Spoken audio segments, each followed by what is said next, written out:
the next Spring of Sorrow boss is here, and it is an Annihilus, and one of the first objectives I decided to try for this guy was the X-Men objective, and I found out that Dani Moonstar does a pretty good job of it, basically because you need to find an X-Men who can handle the buffed up node, and Dani does gain prowess buffs, meaning she can handle it pretty well. So, basically, the second thing you need to know for this fight is the parry timing on his SP1, and as long as you can parry the last hit of it, then you're in pretty good shape. You don't have to parry the hits before it. So it's something you need to practice. It didn't take me too long to figure it out because it is a relatively generous moving speed projectile, so... And for Dani, I'm pretty good at playing Dani, but it didn't look like it there when I let go of my block too early. So I did eat the hit from Annihilus instead of letting it trigger my illusion, but that's okay. That's one of the most of the only mistakes I make in this fight. So basically, you just want to alternate getting as many prowess buffs as possible, and ideally have just 3 whenever you trigger your illusion, because you do need at least 3 of them to do damage, of course. So this does mean, however, that once she consumes them into passives, the first 2 hits of your SP2 won't do damage because you won't have enough prowess buffs at that point, but the rest of it still does a lot of damage, so it's not too big a deal. So it's just cycling SP2s, and you need to make sure to watch out for your parries in this fight, but Dani's illusion making it to where you don't always have to parry is a very big benefit for her being good for this one, because he does fail your parries a lot, or technically he purifies them, which is also going to trigger Dani Moonstar's stay ability to place a narrow shock on Annihilus, so whenever you do have those prowess buffs, those narrow shocks will tick a little bit, which is cool. Just a little bit extra damage. It doesn't really make too much. The only big damage you're getting in this fight is just from the SP2s, and then sometimes your basic hits when the overload is active afterwards, because if you can build up your prowess buffs fast enough after the SP2, you can do some damage on your basics with the overload. So like right here, I'm going to gain my 3 prowess buffs, and now my basics will hit pretty decently hard at least, because the overload is pretty nice.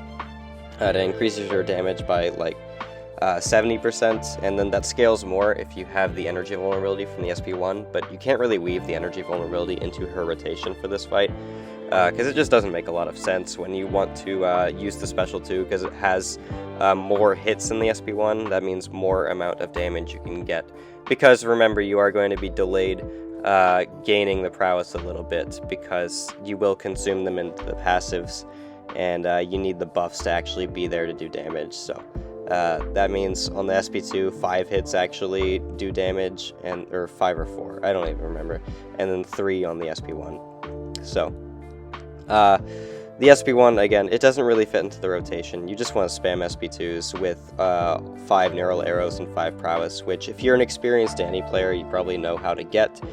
Otherwise, if you don't really know how to use Dani too well, the thing I'd suggest for this is practice using that illusion, which is just getting them to dash and hit your block while you have it up, so it triggers the falter, and then you want to try to let them miss and then hit while the falter is active immediately after. So like I'll let Annihilus hit into the falter 2 or 3 times, and then immediately I'll start attacking myself to gain the prowess.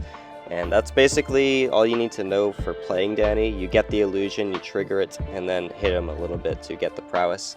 And make sure you have 5 of each before you throw the SP2, because that's definitely going to be a big deal. You want 5 neural arrows to place the overload. You want 5 prowess buffs, just to do more damage on the special attack, of course. And you always have to have at least 3. Or I think you, do you need 5 prowess to actually start gaining the buffs on the special? I'm not sure. I don't think you do.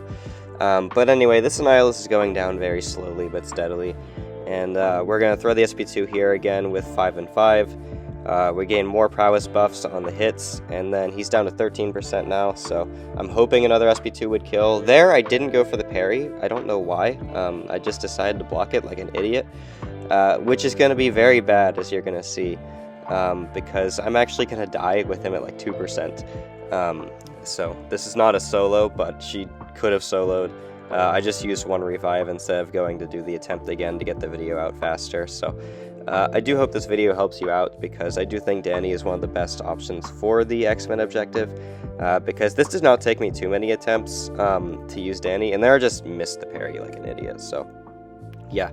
Dani didn't take me too many attempts just because she just does a solid job of countering Annihilus without having to parry too much, so it was pretty nice. If you have any other X-Men objective options that you think worked well, do put them in the comment section, because it'll definitely help everyone out and stuff, so here is me finishing the fight off. I'm just going to get to an SP1, that's going to be the game, so parry the special attack again, and then we're going to go right there, and then the SP1 is going to kill him, so GG's to Annihilus. Wish it could have been a solo, but it's not too big a deal. She did a really good job anyway, so thank you guys so much for watching, and I'll see you in the next video.